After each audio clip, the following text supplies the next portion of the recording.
Alors, je vous salue une fois de plus dans le précieux nom du Seigneur Jésus. Amen.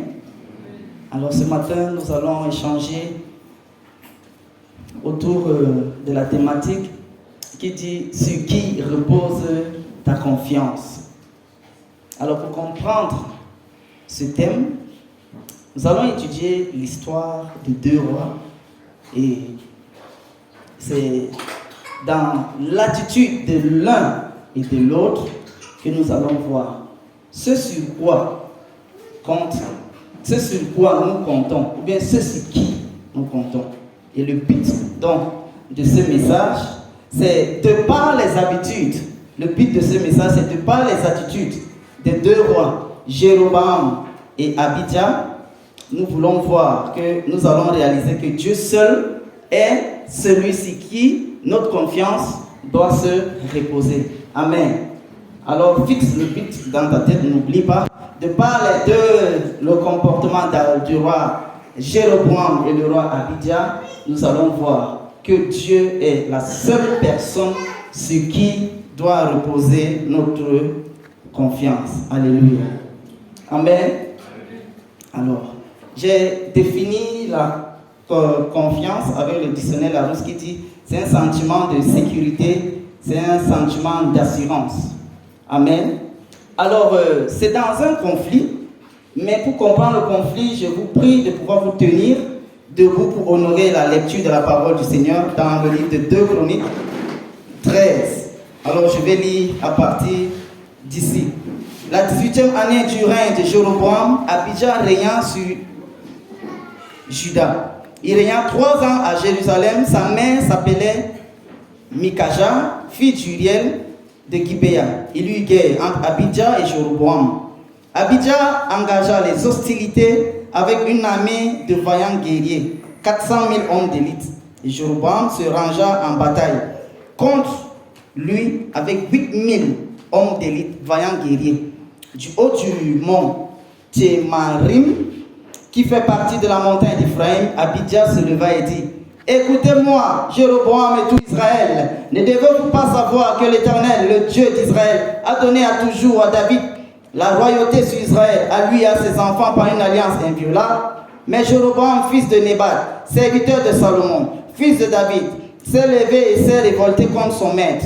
Des gens de rien, des hommes pervers se sont rassemblés auprès de lui et l'ont emporté sur Roboam, fils de Salomon. Roboam était jeune et craintif et il manqua de force devant eux. Et maintenant, vous pensez triompher du royaume de l'Éternel qui est entre les mains des fils de David, et vous êtes une multitude nombreuse, et vous avez avec vous des veaux d'or que Jéroboam vous a fait pour Dieu. N'avez-vous pas repoussé les sacrificateurs de l'Éternel, les fils d'Aaron et les Lévites, et ne vous êtes-vous pas fait des prêtres comme les peuples des autres pays, quiconque venait avec un jeune taureau et 7 béliers, afin d'être consacré, devenait prêtre de ce qui n'est point Dieu. Mais pour nous, l'Éternel est notre Dieu, et nous ne l'avons pas abandonné. Les sacrificateurs au service de l'Éternel sont fils d'Aaron, et les Lévites remplissent leurs fonctions. Nous offrons chaque matin et chaque soir des holocaustes à l'Éternel. Nous brûlons le parfum odoriférant. Nous mettons les pains de proposition sur la table pure et nous allumons chaque soir le chandelier d'or et ses lampes. Car nous observons les commandements de l'Éternel notre Dieu, et vous l'avez abandonné. Verset 12. Voici Dieu et ses sacrificateurs sont avec nous à notre tête, et nous avons les trompettes retentissantes pour les faire sonner contre vous. Enfants d'Israël, ne faites pas la guerre à l'Éternel, le Dieu de vos pères, car vous n'auriez aucun succès. Jéroboam les prit par derrière au moyen d'une embuscade, et ses troupes étaient en face de Juda, qui avait l'embuscade par derrière. Ceux de Juda, s'étant retournés, eurent à combattre devant et derrière. Ils criaient à l'Éternel et les sacrificateurs sonnaient des trompettes. Les hommes de Juda poussaient un cri de guerre, et au cri des hommes de Juda, l'Éternel frappa Jéroboam et tout Israël devant Abijah et Juda. Les enfants d'Israël s'enfuient devant Juda et l'Éternel livra entre ses mains. Abijah et son peuple firent éprouver une grande défaite et 500 000 hommes d'élite tombèrent morts parmi ceux d'Israël. Verset 18. Les enfants d'Israël furent humiliés en ce temps et les enfants de Juda remportèrent la victoire parce qu'ils s'étaient appuyés sur l'Éternel, le Dieu de leur père. Verset 19. Abijah poursuivit Jéroboam et prit des villes, Béthel et les villes de son ressort, Shekana et les villes de son ressort, et Ephron et les villes de son ressort. Jéroboam n'eut plus de force au temps d'Abijah et l'Éternel le frappa et il mourut. Parole du Seigneur. Nous pouvons nous asseoir.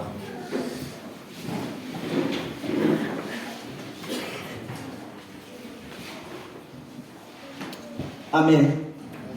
Alors, nous avons choisi de lire tout cela parce que dès la lecture, nous pouvons déjà comprendre la thématique de ce matin. Alors, je cite d'abord un philosophe américain qui a dit ceci. Il dit, nous allons projeter, il s'appelle Ralph Waldo Emerson. Il dit, la confiance en soi est le premier secret du succès. La confiance en soi est le premier secret du succès. À la fin de notre message, nous allons voir ce qu'il a dit. Et ceux qui pensent comme lui, est-ce qu'ils ont raison? Quelle est la position de la Bible par rapport à la confiance en soi? Amen. Alléluia. Nous retrouvons également la même partie, sinon la même histoire de notre texte dans le livre de 1 Roi, chapitre 15, les 8 premiers versets. Je tiens d'abord à préciser que Abijah, il a quand même des choses qu'on peut lui reprocher. Mais ce matin, je prends des bonnes choses de lui pour pouvoir faire comprendre notre thème. Alors, la guerre entre Abijah et Jéroboam, c'est ça qui va nous permettre de pouvoir comprendre exactement ce que nous sommes en train de vouloir dire. Abijah a 400 soldats. Jéroboam a 800 soldats. 800 000, merci beaucoup. Abijah a 400 000 soldats. Jéroboam a 800 000 soldats. Les deux rois avaient confiance qu'ils allaient remporter la victoire. Sinon, si c'est fort, ils allaient retoucher chemin. Puisque personne n'a fui devant l'autre, ça veut dire que les deux avaient confiance. On se rappelle de la citation de Ralph Waldo. Alléluia. Les deux avaient confiance. Jéroboam même savait qu'il allait remporter. Abijah également savait qu'il allait remporter. Sinon, ils allaient retrousser chemin. Regardez un peu ce qu'il est dit dans Luc, le chapitre 14, le verset 28. Et le verset, Luc 14, 28 à 32. Regardez un peu ce que Jésus a dit. Jésus dit, car lequel de vous, s'il veut bâtir une tour, ne s'assied d'abord pour calculer la dépense et voir s'il y a de quoi la terminer, de peur qu'avoir à poser les fondations, il ne puisse l'achever, et que tous ceux qui le verront ne se mettent à le railler en disant, cet homme a commencé à bâtir et n'a pas pu l'achever. Ou quel roi, s'il va à la guerre avec un autre roi, ne s'assied d'abord pour examiner s'il peut, avec 10 000 hommes, marcher à la rencontre de celui qui vient l'attaquer, avec 20 000, s'il ne le peut, tandis que l'autre est encore loin, il envoie une ambassade pour demander la paix. Vous avez vu ce que Jésus dit, non? Il dit que quand c'est fort, l'autre te dépasse en nombre, tu envoies l'ambassade de paix. Mais Abijah, voilà, l'autre te dépasse en puissance, tu envoies l'ambassade de paix. Mais Abijah, il sait bien que l'armée chez Jéroboam, c'est 2 fois plus que lui. Mais qu'est-ce qui prend Abijah de faire ce qu'il est en train de faire? Selon les paroles de Jésus, Abijah est déjà disqualifié parce qu'il doit envoyer la paix. C'est-à-dire, les dévanciers, non, pour dire vraiment, c'est fort, l'affaire c'est là. C'est-à-dire, c'est un peu comme une toute petite nation veut attaquer la Russie. C'est un peu absurde, non? Ah. Mais peut-être, il faut d'abord qu'on présente les deux rois pour que vous compreniez bien ce que c'est en train de dire. Jéroboam, c'est le roi d'Israël. Il a 10 tribus. Abijah, c'est le roi de Juda. C'est que les deux, c'est le peuple du Seigneur. Mais à cause du fait que le roi Salomon s'est révolté contre la voix du Seigneur en adorant des dieux païens. Dans sa colère, Dieu a donc divisé le peuple d'Israël. Il y a eu schisme. Et Jéroboam n'était même pas de la lignée royale. Mais par prophétie divine, il a eu la royauté sur 10 rois. Abijah est de la classe de David, la maison de David. Donc il reçoit la royauté par descendance, par héritage. Mais il règne sur 2 tribus, Juda et Benjamin. Jéroboam a 18 ans de royauté, 18 ans d'expérience, 18 ans de stratégie militaire. Il connaît ce qu'il fait. Dans le livre de 1 roi 15, on dit que Jéroboam est fort et vaillant. Mais Abijah, il a régné tout là, 3 ans. Donc j'ai imaginé que c'est à 2 ans de son règne qu'il a fait la guerre. Pourquoi je donne tout ça? C'est pour dire que c'est absurde pour Abijah d'attaquer Jéroboam. C'est absurde. Sur 2 ans, tu vas attaquer un professionnel comment? Et j'ai même fouillé, rien ne prouve qu'il était lui-même un gars de l'armée. Mais Jéroboam, là, c'est un gars de l'armée. Amen. Mais qu'est-ce qui peut bien prendre quelqu'un qui sait bien que où je vais là, je vais échouer? Amen. Mais nous nous rendons compte que Abijah s'est appuyé sur quelque chose. Certainement, il avait un secret. Certainement, il avait une carte magique. Sinon, 400 personnes, 400 000 et 800 000, ça ne peut pas donner.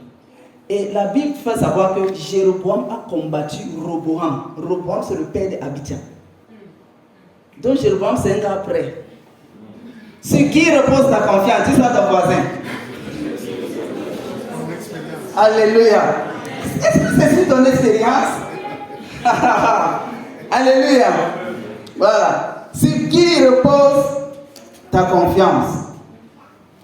Je m'en vais déjà dans le je dis, c'est sur l'Éternel. Le verset 18 nous dit ceci.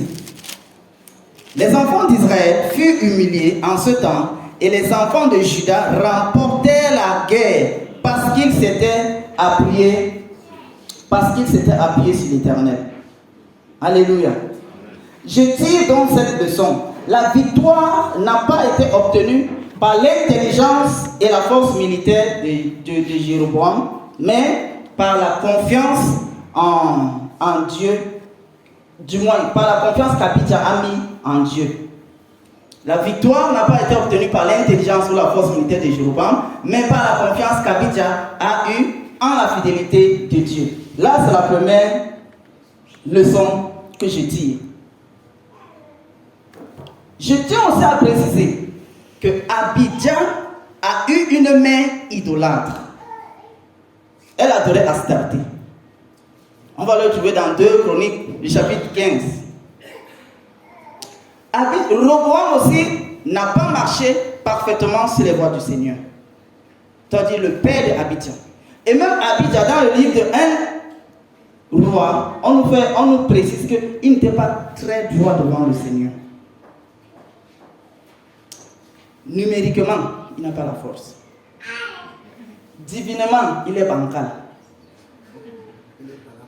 Il est pala. Mais pourquoi il tient tête? Alléluia.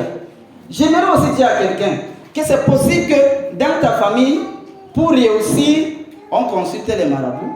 Mais comme Abijah, tu peux aussi décider, parce qu'ici, il n'a pas consulté les dieux païens. Il est venu consulter l'Éternel. Il pouvait aussi consulter Astarté de sa mère. Mais là, il a décidé de consulter l'Éternel. Donc, nous aussi, nous n'avons pas une raison pour continuer à consulter les dieux de nos ancêtres. Alléluia. Nous devons consulter l'Éternel lorsque nous sommes butés. Le succès d'une œuvre ne vient pas avec la quantité de personnes, ne vient pas avec le nombre de personnes, mais vient avec la confiance que nous avons en la présence de Jéroboam. Amen.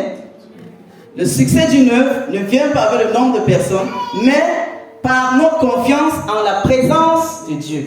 Ça, c'est ce que je dis de cette histoire. Mais comment Jéroboam, après 18 ans, ne sait pas que tous ceux qui s'appuient sur le Seigneur obtiennent toujours gain de cause, et que tous ceux qui rejettent le Seigneur connaissent toujours les calamités? Jéroboam, comment après 18 ans, tu ne sais pas ça? Puisque avant toi, tu as connu les Salomon, et tu as vu que si même le peuple d'Israël t'a été donné, c'est parce que Salomon est allé contre la volonté du Seigneur. Vous voyez comment l'ennemi est? C'est-à-dire, le fait que tu vas dire que tu es chrétien, ça ne dérange pas l'ennemi. Alléluia. Le fait que tu vas dire que tu es serviteur de Dieu, vraiment. Amen, amen. Oui. Parce que Abijah était en train de raconter tout ce qu'il a raconté, nous avons lu. Il dit que pourquoi vous voulez attaquer l'armée de l'Éternel? Vous êtes les rebelles. Vous avez les prêtres païens. Vous avez les vaudours. Nous, on a les vrais sacrificateurs. Mais est-ce que ça a empêché Jéroboam de continuer? Non, ça n'a pas empêché Jéroboam de continuer. C'est-à-dire, tu peux prier, tu peux jeûner, ne te dérange pas, les sorciers vont toujours continuer à te déranger. Alléluia. Oui, il va toujours continuer à te déranger. Alors, l'armée du roi Abijah a utilisé les trompettes pour crier à l'Éternel. C'est ce que le verset 14 nous dit. Ceux de Juda, s'étant retournés, eurent à combattre devant et derrière, ils criaient à l'Éternel et les sacrificateurs sonnaient des trompettes. Nous sommes dans une guerre. Qu'est-ce que les cris peuvent faire dans une guerre? Qu'est-ce que les trompettes peuvent faire dans une guerre? Abijah est en train de répondre à la fidélité de Dieu que nous trouvons dans Nombre 10, le verset 9. Voilà ce qu'il est dit. Lorsque vous serez installés dans votre pays et que vous partirez en guerre contre un agresseur, vous ferez retentir un signal éclatant de votre trompette. Ainsi, vous vous rappellerez à l'intention de l'Éternel, votre Dieu, et vous serez délivrés de votre ennemi. Amen. Alléluia. Alléluia. J'ai Dieu tout-puissant, toujours à mes côtés. Et Dieu tout-puissant, à mes côtés encore. J'ai Dieu tout-puissant, à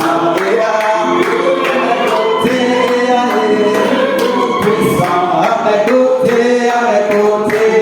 Alléluia.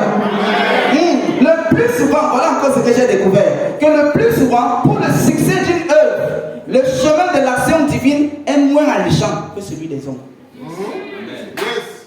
Alléluia. Le plus souvent, pour le succès d'une œuvre, le chemin de l'action divine est moins alléchant que celui des hommes. Donc, moins attirant, plaisant. Alléluia. Que celui des hommes. Quand tu es devant 800 000 personnes, et tu tournes les trompettes. C'est pas les éléphants. Ce n'est pas. Merci beaucoup, le Père. Ils ont dit que Dieu est avec eux. En pleine guerre. Autrement dit, Dieu est notre général. Amen. Dieu est notre capitaine. C'est ce que, indirectement, Abijah est en train de dire à Jéroboam. Il dit Dieu avec nous. Vous avez les prêtres. Il dit d'ailleurs, vous avez même acheté les prêtres. Comme aujourd'hui, il y a des personnes qui achètent pour leur ordination, je connais en passant. Ils achètent, on paye. Donc, pourquoi on t'ordonne? Tu vois, non? Tout ça. C'est ce que Jéroboam a fait ici. Il allait chercher des prêtres païens. Il les a consacrés, ordonnés prêtres et sacrificateurs. Abijah est en train de rappeler que nous avons les sacrificateurs et les lévites. Une petite parenthèse. Sacrificateur et lévite, ce n'est pas la même chose. Quand bien même ils font... Merci beaucoup. Sacrificateur là, c'est dans la maison d'Aaron. Donc les chants ne sont pas les sacrificateurs, ils sont les lévites. Alléluia. On comprend souvent les deux là. Mais tout ça, le Seigneur Jésus a tout gâté, hein, donc tout ça on est pareil. Amen. Alléluia.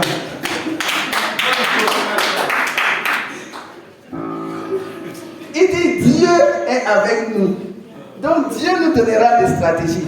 Voilà pourquoi je vais aussi dire à quelqu'un, aussi vrai que tu as un projet qui vient de Dieu. Je ne parle pas du projet que toi tu veux faire pour Dieu. À l'exemple de David qui voulait construire le temple pour Dieu. Le projet là ne venait pas de Dieu, ça venait de David.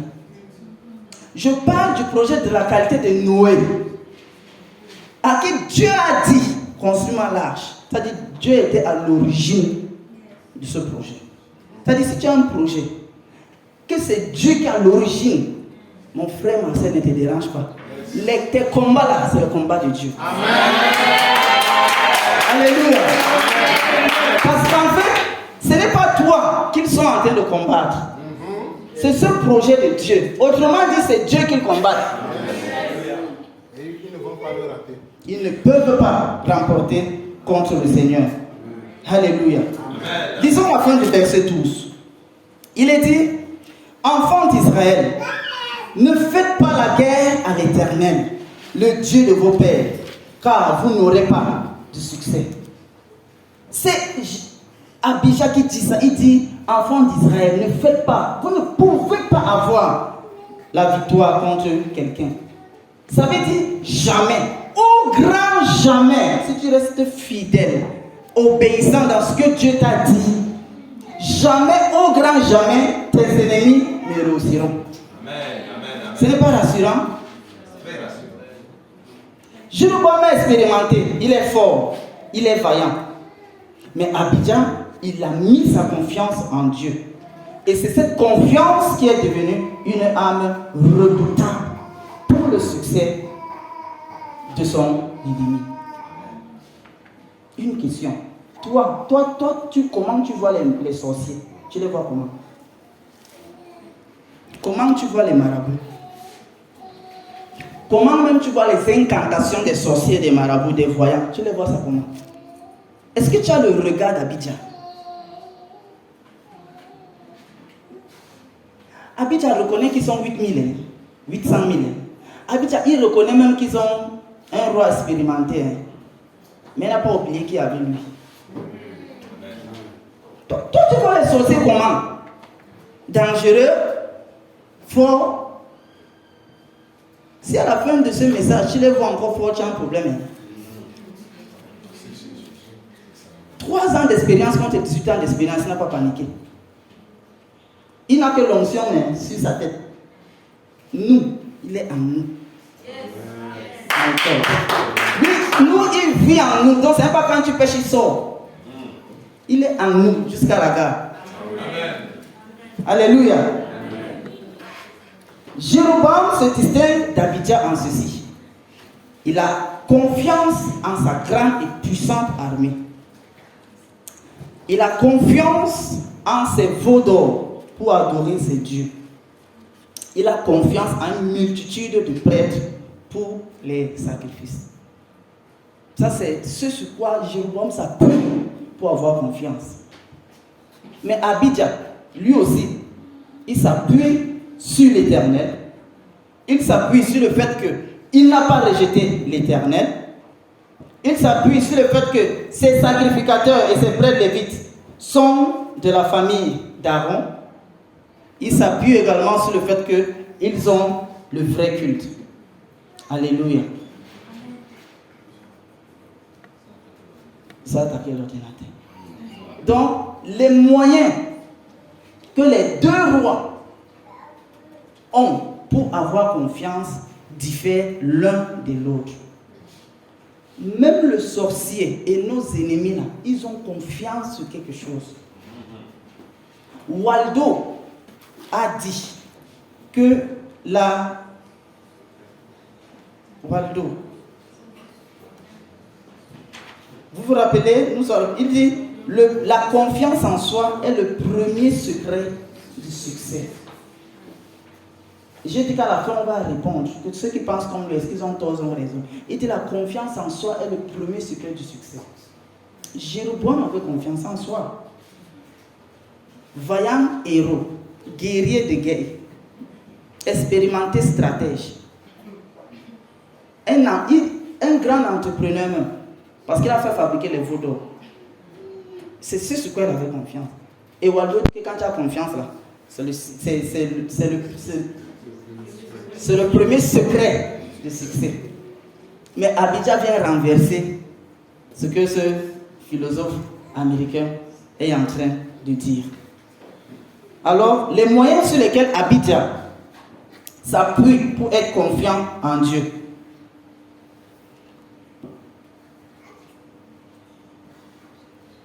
L'Éternel est notre Dieu.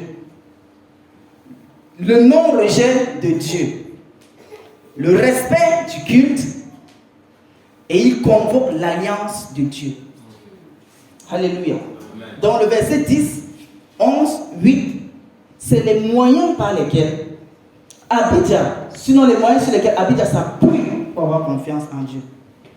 Nous avons notre Dieu également avec nous, dans les situations que nous traversons. En fait, la présence de Dieu n'annule pas les situations, les mauvaises situations de nous arriver. On se rappelle l'histoire des 3 épreuves. Ils avaient Dieu quand on les poussait dans la fournaise là. Bon, ça ne s'est pas aussi passé en 1 minute. C'est-à-dire, les gars priaient et ils gênaient, mais c'est arrivé. Quand l'édit du roi est sorti, donc ce n'est pas une histoire de quelques secondes, ça a pris du temps. Mais est-ce que Dieu les avait abandonnés? C'est-à-dire, l'Éternel est notre Dieu. Les 3 Hébreux aussi n'ont pas rejeté le Seigneur. Quand on les poussait, ils ont dit, mais est-ce que Dieu avait nous ou pas? Regardez même ce qu'ils ont dit, ô roi, majesté, nous te respectons. Mais, on ne va pas se prosterner devant toi et devant ta statue. Si tu veux, non, tu nous tues seulement. Ils n'ont pas également rejeté le Seigneur. Comme Abidja a en nous apprendre ce matin, le respect du vrai culte. Même quand Daniel a été menacé de ne pas adorer son Dieu, la Bible nous fait savoir qu'il adorait le Seigneur 3 fois par jour, comme il avait l'habitude de faire. Par ces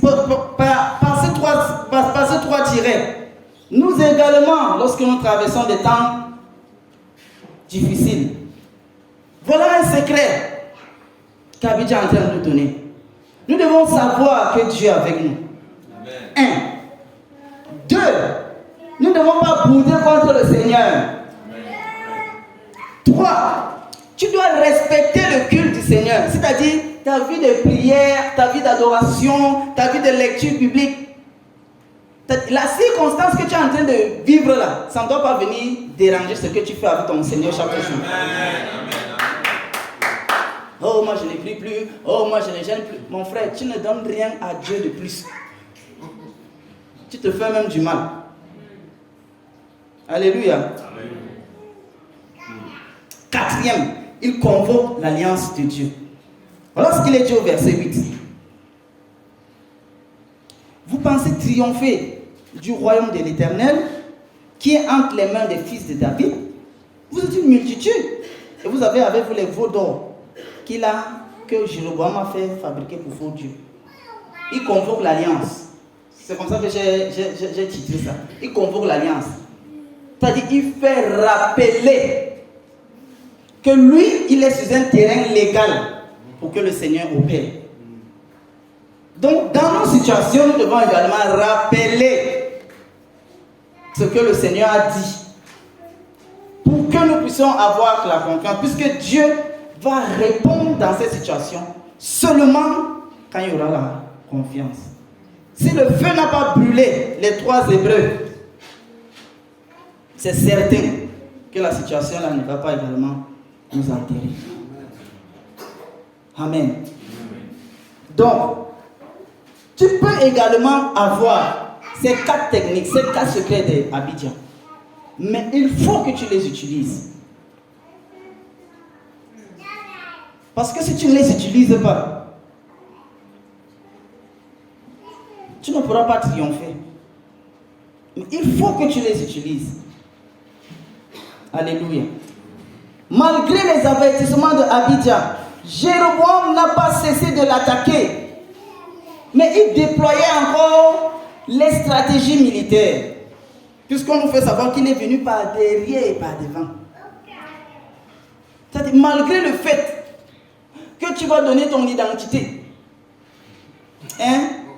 on va toujours continuer à te faire la cour.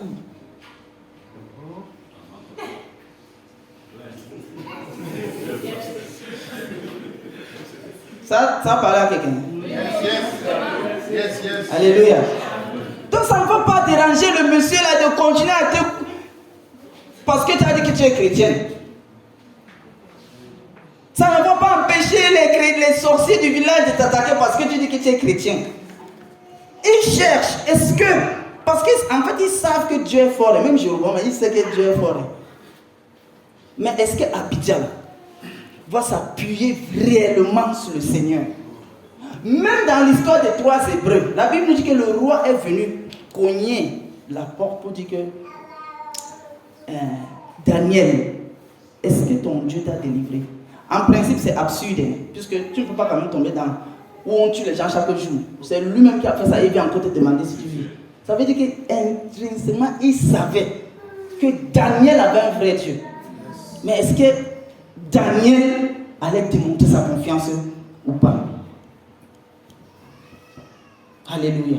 Le diable, ses démons, les difficultés, les obstacles savent très bien que Dieu est fort. Ils savent très bien que Dieu est plus fort qu'eux. Même dans le désert, Satan n'a pas eu peur de s'approcher du Seigneur. Après 40 jours de jeûne et de prière. Mais le Seigneur Jésus savait qu'il avait confiance en ce que Dieu pouvait lui donner tout ce que le diable lui a proposé. Sur qui repose ta confiance? Si tu as un projet à faire et que tu as l'argent et que tu sais que bon, tu comptes sur ton argent, je te pose une petite question. Et si tu tombes malade? C'est fini, non? Si maintenant tu comptes sur quelqu'un qui t'a promis de te placer quelque part, et si la personne en enlève du travail, et si elle-même elle meurt, si elle fait un accident mortel, si elle fait que la main qu'elle devait signer là, ça s'est coupé, tu vas faire comment? Sur qui repose ta confiance? Sur qui repose ta confiance?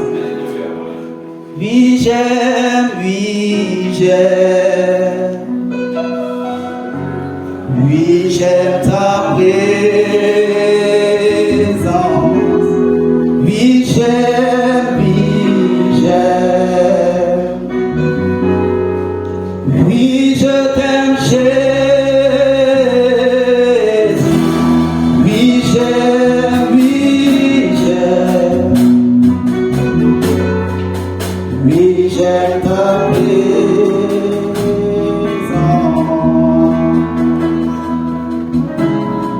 Alléluia.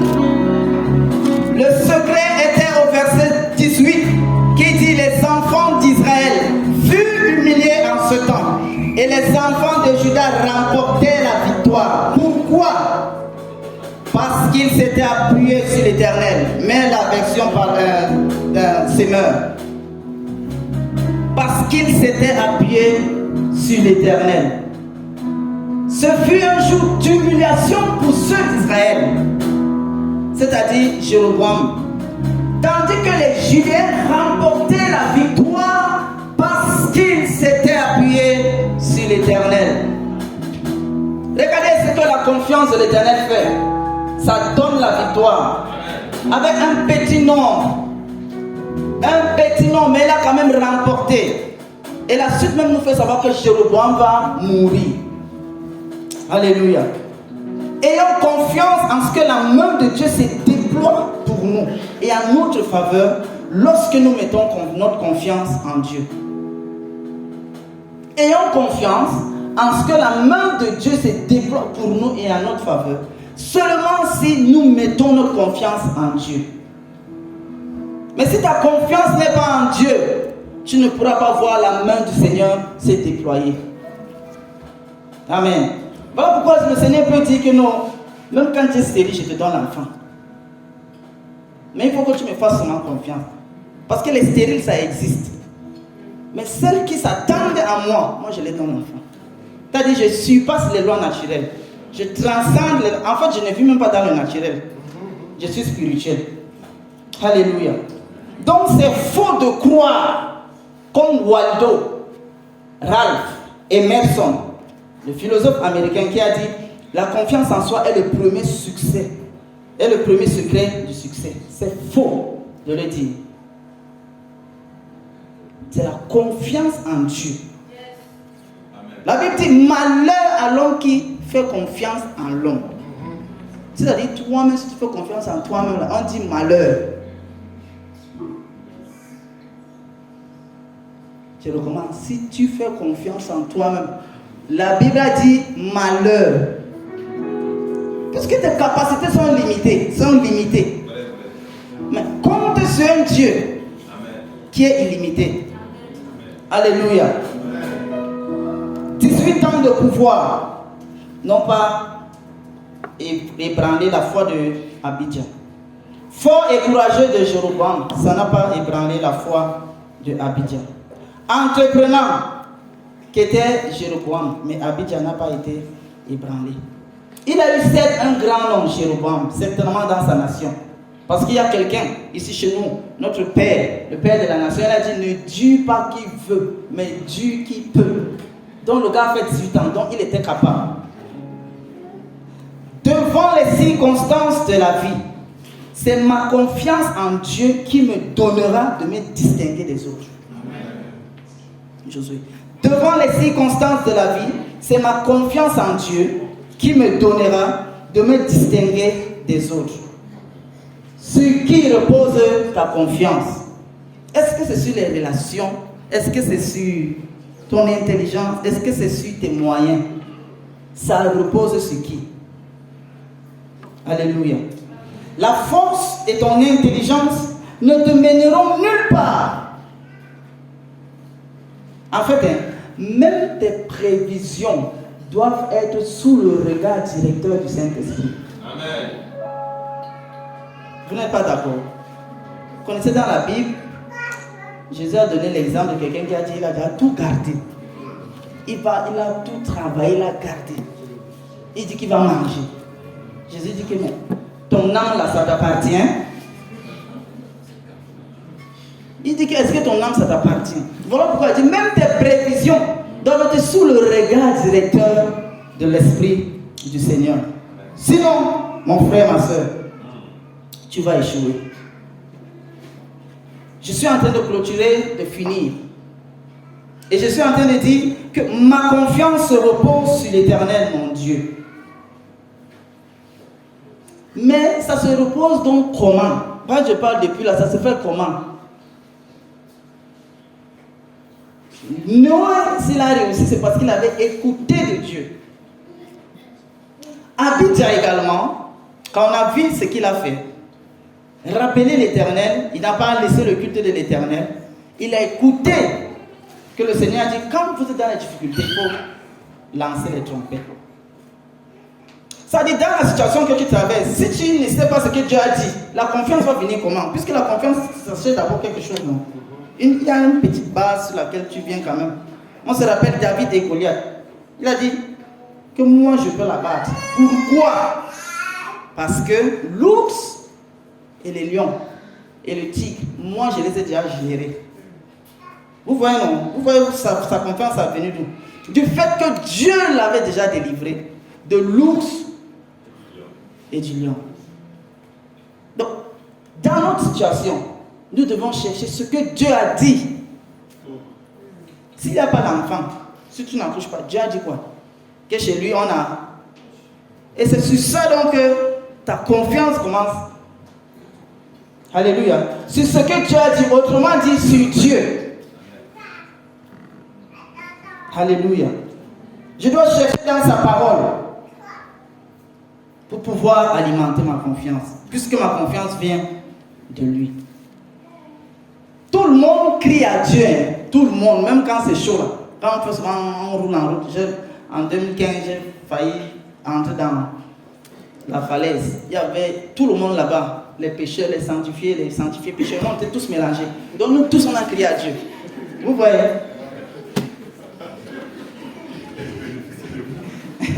Mais, dans ce que je sais en tête de la confiance là, c'est que nous savons, nous connaissons notre Dieu. Et nous savons ce qu'il a dit sur nous. Alléluia.